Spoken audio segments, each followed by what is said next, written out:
you having that first date, and you mentioned finding that person that maybe balanced you out. How did you know she was the one for you? Well, I mean, again, when I met her, there have been other people I met. I'm like, oh boy, like I like this girl. And within a week or so, Yeah, you can tell. Yeah, it just kind of would, and it didn't in this particular case. There was something about her strength, her independence, her spirit, her humor, her appearance, all of these things together that I just was drawn to, and still to this day am. So, I mean, it was different. You meeting her in the time that you did, it was, I want to say, math right, 5-6 years after losing her husband. So about 6 years later. About 6 years. Losing her husband. 5.5, 6 years. Yeah. Losing her husband in one of the towers, and in the 9/11 attacks. When that comes up on a first date, I think maybe. Well, it came up before the first date, actually. I think a lot of guys would run away from that. Yeah, well, she called the person that was setting us up and she said, he is aware that I lost my husband and I have a 1-year-old son, right? He is aware of that, correct? Yeah. And they're like, yeah. Well, her son was 1 at the time that this incident happened. At the time that we met, he was 6. Yeah. So, yeah, he is aware of what he would be getting, right? Yeah. So going into that, I think a lot of men maybe wouldn't be secure enough, strong enough, interested maybe in a story like that, which sounds very, very low, but we live in a society where somebody. But let's also be honest. Like, I had tried everything. So, like, I've been out with women who didn't have kids. I've been out with women who didn't have diabetes. I've been out with and it hadn't worked. So, like, why am I going to shut myself off? Like, I'm open to trying anything. Like, I'll meet her. Let's see what happens. How was that for you growing? Obviously, you guys start dating. Mm-hmm. You get married. You meet her son. I know you guys have a daughter together now, and you consider her son yours.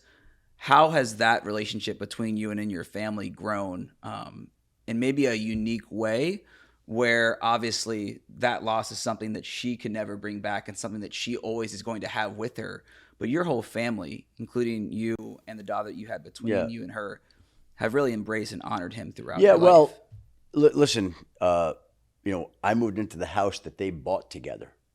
So his pictures are on our walls. Like, he's a part of our life. It's not like there was some ugly divorce. This was a tragic situation. And, I'm not trying to replace him. His presence is there and will always be there. Mm-hmm.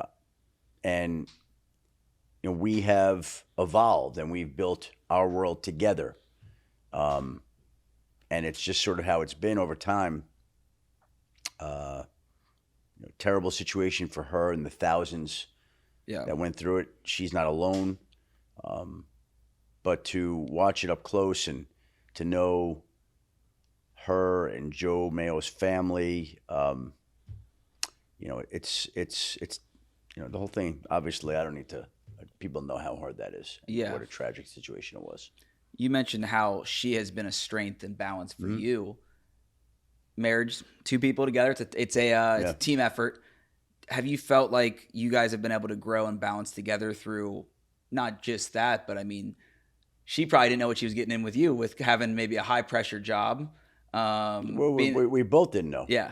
She doesn't know much about the NFL, and she's learned about it to the point now where she actually enjoys watching some things and she understands some things. Still doesn't understand the rules of the game still, sure. but she is open to trying, and I've learned.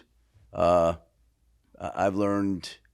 always tell people, like, they're like, how did you get 5 dogs? I'm like, well, and keep this in mind, Brandon. I'm like, well, I wanted 1, she wanted 5. So we compromised. We got 5. You got 5. That's the old joke. She wanted a cat. I wanted a dog, so we got a cat. We compromised. Yeah, we compromised. But the openness, I think, in maybe the trauma from her, going through that, and you also going through maybe that loneliness, and you guys maybe both feeling that emptiness from not having the balance and maybe that person to go to talk about that stuff.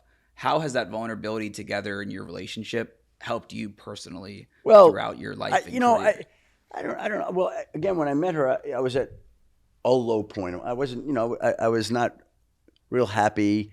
I was lonely, and she brought fulfillment that I hadn't experienced. So Yeah. I don't know that it was being vulnerable. It's just the way I came out of where I was at that time in my life.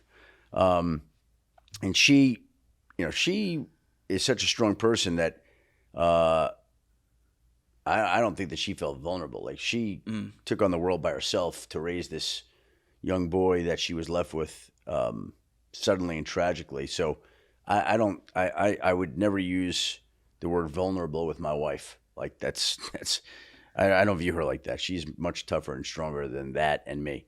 I meant vulnerability as like a strength, not Yeah, as like, being yeah. open and expressing your emotions, things in that regard, I guess. Yeah. Well, I view it more as scars, and Sure. it hardens you up a little bit. More than I don't mean vulnerable as a weakness, No. but yeah. But she's a very strong, tough person.